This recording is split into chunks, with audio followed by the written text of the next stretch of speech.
ಎಲ್ಲ ನನ್ನ ಪ್ರಿಯ ವೀಕ್ಷಕರುಗಳಿಗೆ ನಮಸ್ಕಾರಗಳು. ಇವತ್ತಿನ ವಿಚಾರ ನಮ್ಮ ಕರ್ನಾಟಕದ ಪೊಲೀಸ್ ಮತ್ತು ರಾಜಕಾರಣಿಗಳ ಬಗ್ಗೆ ಮಾತಾಡ್ತೀನಿ. ದಯವಿಟ್ಟು ಪೂರ್ತಿ ಕೇಳಿ ಮತ್ತು ನನ್ನ ನಾಗರಾಜ್ ಕೊಟ್ಟೂರು ಯೂಟ್ಯೂಬ್ ಚಾನಲ್ ಯಾರ್ಯಾರು ಸಬ್ಸ್ಕ್ರೈಬ್ ಮಾಡಿಲ್ವೋ ಮಾಡಿ ಅಂತ ಕೇಳ್ಕೊತಾ ಇದ್ದೀನಿ. ನೋಡಿ, ನಮ್ಮ ಕರ್ನಾಟಕದಲ್ಲಿ 32 ಜಿಲ್ಲೆ, 7 ಪೊಲೀಸ್ ರೇಂಜ್, 906 ಪೊಲೀಸ್ ಠಾಣೆಗಳು ಇದ್ದಾವೆ.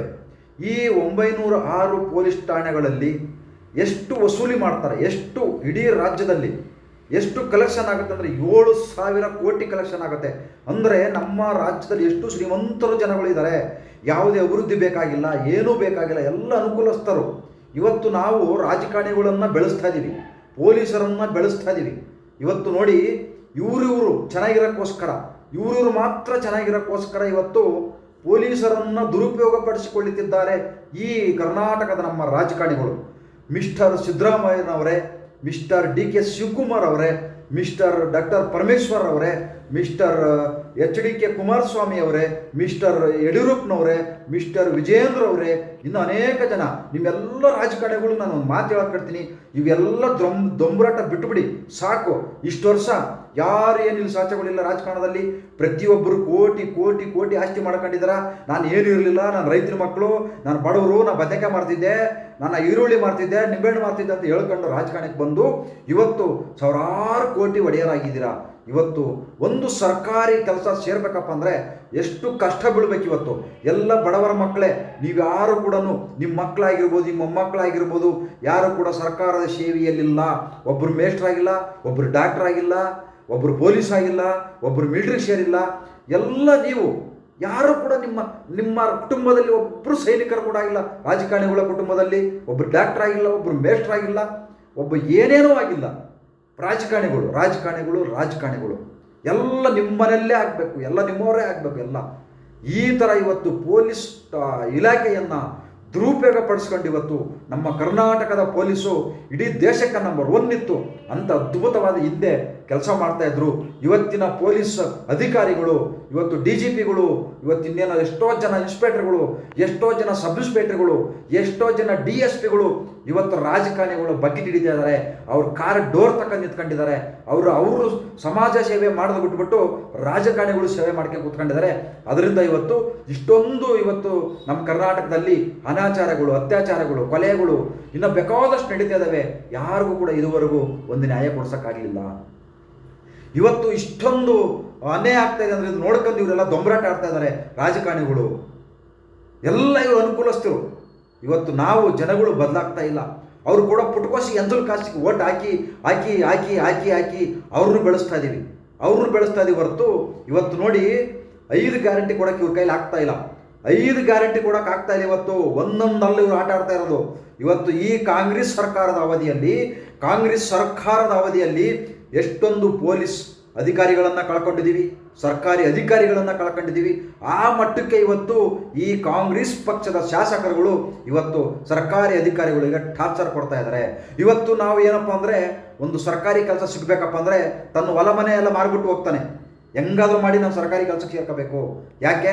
ಒಳ್ಳೆ ಕೆಲಸ ಮಾಡೋಕ್ಕಲ್ಲ, ಅಲ್ಲಿ ಹೋಗಿ ಲೂಟಿ ಹೊಡಿಬೇಕು, ಅಲ್ಲಿ ಹೋಗಿ ದರೋಡಿ ಮಾಡಬೇಕು. ಇಷ್ಟೊಂದು ಲಂಚ ಕೊಟ್ಟವನು ಯಾವನಾದ್ರೂ ಒಳ್ಳೆ ಕೆಲಸ ಮಾಡ್ತಾನ? ಯಾವನಾದ್ರೂ ಒಬ್ಬ ಒಳ್ಳೆ ಕೆಲಸ ಮಾಡ್ತಾನ? ಕೋಟಿಗಟ್ಟಲೆ ಲಂಚ ಕೊಟ್ಟವನು ಯಾವನಾದ್ರೂ? ಅವನು ಅಷ್ಟೇ, ಅಲ್ಲಿ ಲಂಚ ಇಸ್ಕೊಂಡಿರ್ತಾನಲ್ಲ, ಇವನು ಮಣ್ಣು ತಿನ್ನೋ ಕೆಲಸ ಮಾಡ್ತಿರ್ತಾನೆ. ಅವರು ರಾಜಕಾರಣಿಗಳೂ ಸರಿ ಇಲ್ಲ, ಈ ಕಡೆ ಪೊಲೀಸ್ ಅಧಿಕಾರಿಗಳು ಸರಿ ಇಲ್ಲ ಅಂದರೆ ಇನ್ನು ದೇಶ ಎಲ್ಲಿ ಸರಿ ಹೋಗುತ್ತೆ? ಇನ್ನು ರಾಜ್ಯ ಎಲ್ಲಿ ಸರಿ ಹೋಗುತ್ತೆ? ಇನ್ನು ಜನರ ಸಮಸ್ಯೆಗಳು ಯಾರು ಸರಿ ಮಾಡೋದು? ಇವರೆಲ್ಲ ಚೆನ್ನಾಗಿದ್ದು ಬಿಟ್ರೆ ಇವರು ತವಲಿಗೋಸ್ಕರ, ಇವರು ರಾಜಕೀಯಕ್ಕೋಸ್ಕರ, ಇವರು ಸಂಭ್ರಮಾಚರಣೆಗೋಸ್ಕರ ಇವತ್ತು ಡೋಂಗಿ ಹೋರಾಟಗಳು, ಇವೆಲ್ಲ ದೊಂಬರಾಟಗಳು ಆಡ್ತಾ ಇದ್ದಾರೆ. ನಮ್ಮ ಜನಗಳಿಗೆ ಅರ್ಥ ಆಗ್ತಾ ಇಲ್ಲ. ಇನ್ನೂ ಅರ್ಥ ಆಗ್ತಾ ಇಲ್ಲ ಅಂದರೆ ಎಲ್ಲರೂ ಏನು ಡಿಗ್ರಿ ಓದವ್ರೆ, MBBS ಓದಾರೆ, ಇನ್ನು ಲಾಯರ್ ಓದಾರೆ, ಎಲ್ಲ ಓದ್ಕೊಂಡವ್ರಪ್ಪ. ಎಷ್ಟೊಂದು ಜನ ಓದಿರೋರೇ ಇದ್ದಾರೆ. ಆದರೆ ಇವ್ರಿಗೆಲ್ಲ ಅರ್ಥ ಆಗ್ತಾ ಇಲ್ಲ ಅಂದರೆ ಏನು ಮಾಡೋಣ? ಎಲ್ಲಿಂದ ಬದಲಾವಣೆ ಆಗುತ್ತೆ? ಬಸವಣ್ಣರ ಕಾಲದಿಂದನೂ ಬದಲಾವಣೆ ಆಗ್ರಿ ಅಂತ ಹೇಳ್ಕೊಂಡು ಬರ್ತಾನೆ ಇದ್ದಾರೆ.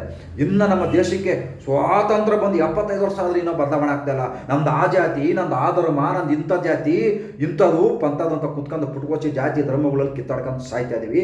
ಅದು ನಮ್ಮ ಭಾರತ ದೇಶದಲ್ಲಿ, ಕರ್ನಾಟಕದಲ್ಲಿರ್ತಕ್ಕಂಥ ಜಾತಿಗಳು ಬೇರೆ ಯಾವುದೇ ರಾಜ್ಯದಲ್ಲಿ ಇಲ್ಲ. ಕರ್ನಾಟಕದಲ್ಲಿರ್ತಕ್ಕಂಥ ಕಿತ್ತೋಗಿ ರಾಜಕಾರಣಿಗಳು ಬೇರೆ ಯಾವುದೇ ರಾಜ್ಯದಲ್ಲಿ ಇಲ್ಲ. ಇರ್ಬೋದೇನೋ ಗೊತ್ತಿಲ್ಲ ನಮಗೆ. ಆದರೆ ಇಲ್ಲಿ ಇಷ್ಟೊಂದು ಭ್ರಷ್ಟಾಚಾರ ನೋಡಿ.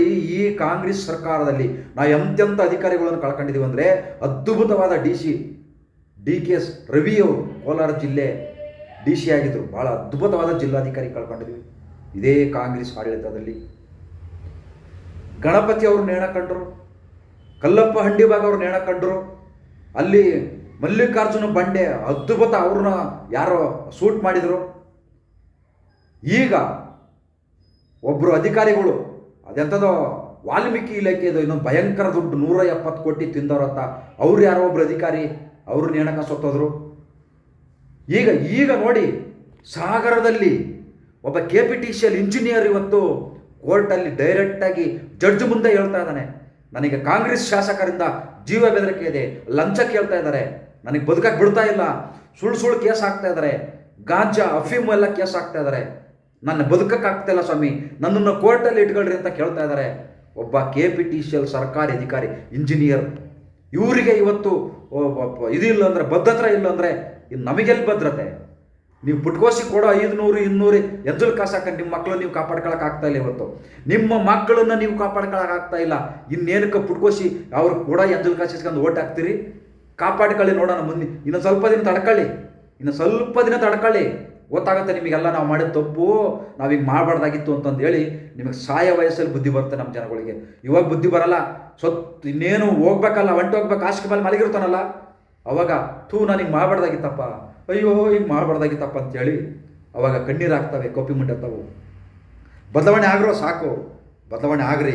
ಇಷ್ಟು ವರ್ಷ ಆಯಿತು ನಮ್ಮ ದೇಶದಲ್ಲಿ ಇನ್ನು ಜಾತಿಗಳು ಧರ್ಮಗಳು ಅಂತಂದೇಳಿ ಗಂಟಗಳು ಅಳ್ಳಾಡ್ಸ್ಕೊಂಡು ಕೂತ್ಕೊಂಡಿದ್ದೀವಿ. ರಾಜಕಾರಣಿಗಳು ಇಷ್ಟಲ್ಲ, ಅವ್ರ ಮಕ್ಕಳು ಅವ್ರ ಮೊಮ್ಮಕ್ಕಳು ಅವ್ರವ್ರ ಅಣ್ತಂದಿರು ಸಂಬಂಧಿಕರು ಅವ್ರಿಗೆ ಬಕೆಟ್ ಹಿಡಿಯೋರು ಅವ್ರ ಛೇಲಗಳೆಲ್ಲ ಬೆಳೀತಾ ಇದ್ದಾರೆ. ನಮ್ಮ ಜನಗಳು ಇನ್ನು ಎಷ್ಟೋ ಜನಕ್ಕೆ ಮನೆ ಇಲ್ಲ, ಕೆಲಸಗಳಿಲ್ಲ, ಇನ್ನು ನಾವು ಬಡ್ಕೊಂಡು ಸಾಯ್ತಾ ಇದ್ದೀವಿ. ಬದಲಾವಣೆ ಆಗ್ರೋ ಅಂತ ಕೇಳ್ತಾ ಇದ್ದೀನಿ. ನಮಸ್ಕಾರ, ಎಲ್ಲರಿಗೂ ಒಳ್ಳೆಯದಾಗಲಿ.